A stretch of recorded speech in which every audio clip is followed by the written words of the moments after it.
taking the security of the country at ransom could well be understood as an anti-India activity, as it has become a regular affair. While 2020 started with a well-planned Shaheen Bagh and ended with a hype and drama at Tikri border, Kisan protests were typically aimed at demeaning India's stature at World Forum. Endorsed and funded by the pro-Khalistani groups, limits were crossed when the so-called farmers brought their tractors at Red Fort.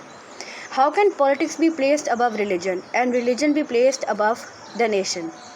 It can only be done by a few selfish clans, irrespective of them being farmers or not.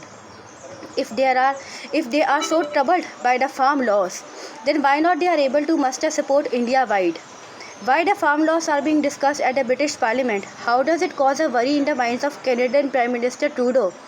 Are the repeal or enforceability of farm laws of any concern to international community? Where was this international community when in 1971 India faced a huge food crisis? Where was it earlier when during colonial times Bengal famine took place? Where was it when due to the after effects of Green Revolution, Cancer Belt was formed in the whole region of Punjab and cancer trains were being run across Punjab and Rajasthan? When it came to take pride, they hailed Norman Borlaug and M.S. Swaminathan, well known for Green Revolution. But when it came to the supplying of PL 480 food grains, they forced India to liberalize its economy.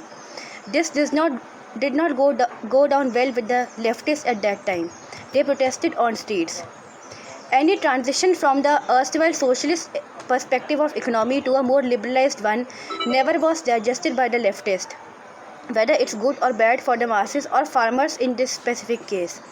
They pretend to be the vanguards of the marginalized and poor, and the public fails to see over what they did in Singur, Andhra and many other places.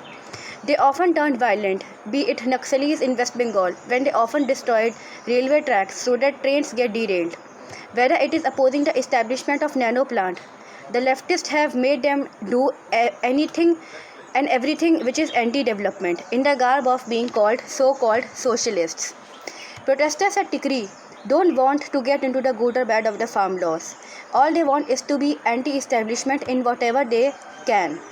In their bid to be anti-government, they often turn anti-national without realizing how the outside forces have compelled them to do so.